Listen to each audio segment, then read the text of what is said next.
When I was in my 20s, I never made any mistakes. Except for that time I got involved in that pyramid scheme. Or that time I bought those magic beans. Or that time I invested all my money in Blockbuster Video. But apart from that, my 20s were flawless. Of course, they weren't flawless. And whilst I didn't make those mistakes, here are 3 that you may be able to learn from. Number 1. Being adverse to risks. When I look back, I didn't take enough risks in my 20s. I always looked for what were safe jobs and safe options. I don't believe hindsight is ever the best judge of decisions, but I wish I looked at risk-taking more as an experiment. Nowadays, I try and look at risks like I'm testing something out. Just because you change your career one way doesn't mean you can't change it again. You're not suddenly committed to one path for the rest of your life through one step. So I dip my toe in a way that leaves me with a sense of what it is, then was this the right choice, but knowing that nothing is ever set in stone. Rather than previously where I'd overthink something hoping that I could work it out if it was the right choice before taking any action on it. Life doesn't work that way, and sometimes you just have to suck it and see. This doesn't mean you should go all in on everything, but you should look at the simple ways to test your choices and have faith that there's always a plan B. Number 2. Not moving sooner.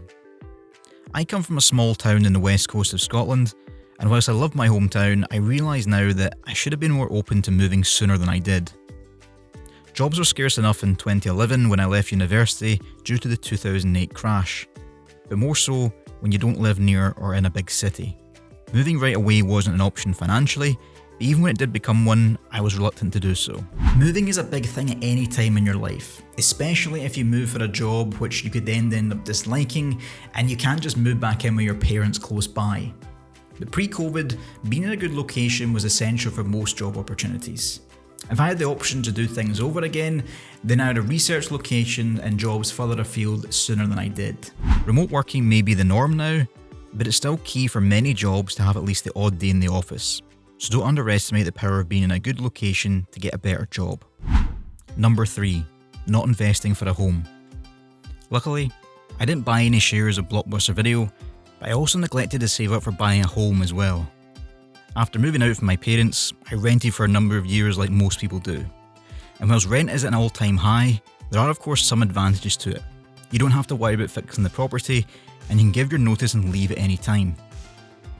Owning a property is not something you can easily walk away from, even before you get into the financial cost and the long-winded process of selling a house. Also, it's hard to know at a young age where you want to live and put your roots down. But I wish I had saved up for getting on the property ladder and investigated saving schemes for first-time buyers sooner than I did. If you don't see yourself buying a property for a long time, then I still recommend starting to save as soon as possible. Even just a small amount like £20 a month will start to accumulate over time. Sooner or later, you're probably going to want a place of your own, so it's good to start saving for that now, even if that day is a long way off. If you never buy a property of your own, then the money can at least go towards something else. Check out my other video on things I got right in my 20s if you haven't already.